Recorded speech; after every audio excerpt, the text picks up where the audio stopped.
Hey guys, and welcome back to the universe and its secrets. So today I'll be telling you guys all about the sun. So I found a picture of the sun to show you guys.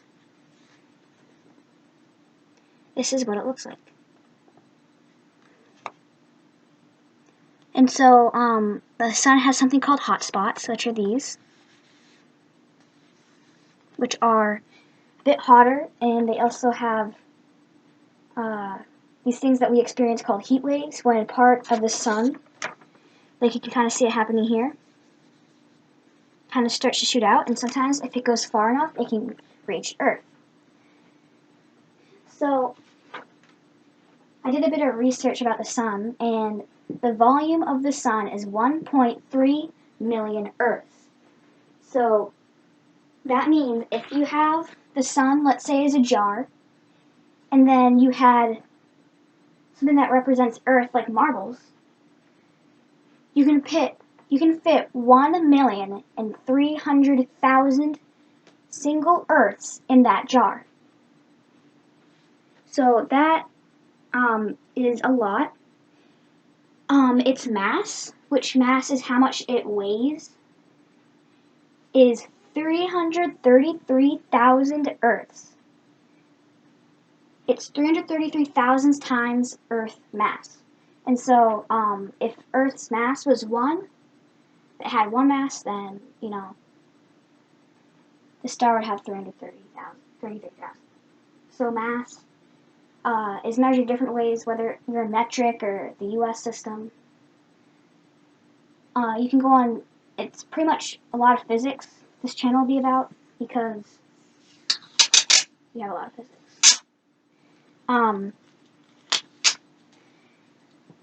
The temperature of the surface of the sun is 10,000 degrees Fahrenheit and is 5,600 degrees Celsius.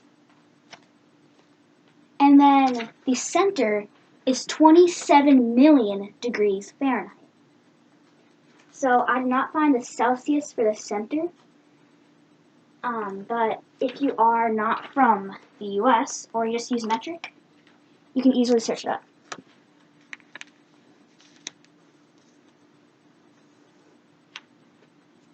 So, also, there are these things called satellites, which are moons. So, satellites, like we have one satellite, Earth has one satellite, Mars has 2 satellites. I do not mean the things that float around and graph data, I mean moons. So, some people could say that the sun does have moons. That's Mercury through Pluto. But I'm not going to say that. I'm just going to say that it has planets, because that's what it technically is. And then there is nothing that we know of that life can be sustained on the sun, because from what we know of, it's too hot. So none of the stuff that I talk about life, like I'll be doing some videos about galaxies and where life could be, none of it can be 100% true, because we haven't been able to experiment. It's just from what we know of with life on Earth. Like, we know that with life on Earth, we have to go and breathe air, you need water, food, you need space. That's what we know of on Earth. But they did find a microscopic organism that does not need air to breathe. So that could be a pointer to that aliens can exist. We'll just have to go and wait for time to tell. And then I also have something else that I want to explain. So I'm going to quickly move this over here so you guys can see it better. If you guys know, any star does not live forever. Stars, so the universe is 13 billion years old, I'm pretty sure. Compared to us, that's pretty old, but to the universe and how old it can be is very young. So, when you have a star, they have to have fuel. To have fuel, they start out with like helium or hydrogen, and then they make their way all the way down to iron. So I have this photo to simplify what it looks like.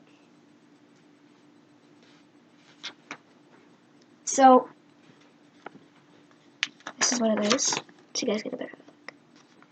So this is the core. This is where all the fuel happens, and then it pushes outwards.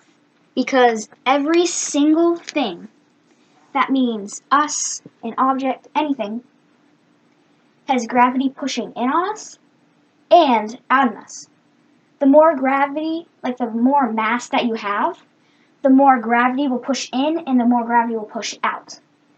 And so the inner core is where you actually have it being created, all the fusion. This is where they have the two molecular bonds and they combine, and that's how you have fire. And well, it's not technically fire, it's plasma, but that's how you get heat. So when it comes all the way down to iron, iron cannot make fuel. And so when you cannot make any more fuel, this stops pushing outwards. And so then this, in a split second, comes pushing in, and then it pushes out in what's called a supernova or in supernovae. So those are very powerful. There have been multiple supernovae that have traveled across the visible universe, and it takes them 7 billion years. There was one story in 2008, I believe, where at about 2:13 in the morning, there was actually a supernova that you could see with the naked eye. It was practically a huge explosion. And so all the astronomers were given a text, and all of them got to work to try to locate what it was. And they actually figured out that it was half. So it was figured out that it was traveled for 7 billion years, because the fastest thing that we know of is light. And light travels in something called light years. So light years is 1 year. So if you have light and it takes it 1 year to pass from point A to point B, that's what you call a light year. But then if it takes 7 billion light years, it's really far away, and if it was that powerful of light, then we believe that it became a black hole. So I'll get deeper into the subject later in the channel, but pretty much what a black hole is a tear in space-time. So if you have, let's say, this piece of paper I did some work on. This is where all my data came on. So this is space-time, right?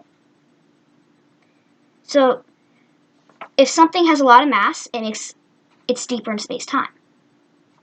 But then if you have something that implodes on itself and does something super massive, it can actually tear space-time. So it can actually go in space-time with a hole. So I'll get deeper into the subject, but that's pretty much what it is. And a supernova looks kind of like this. So it's very, very big explosion, and it becomes a black hole, which the basic idea of a black hole is that it can swallow up anything in its path. So I will be making a series, like a playlist on black holes and quasars, event horizons, stuff like that, and I'll show you guys cool things and what it does. But that will be the ending of today's video. So this is my first video, not like the channel trailer, but my actual video. So hope you guys liked what I did. In the future, hopefully I can do some better editing, because I'm trying to get some editing apps in, but bye for now.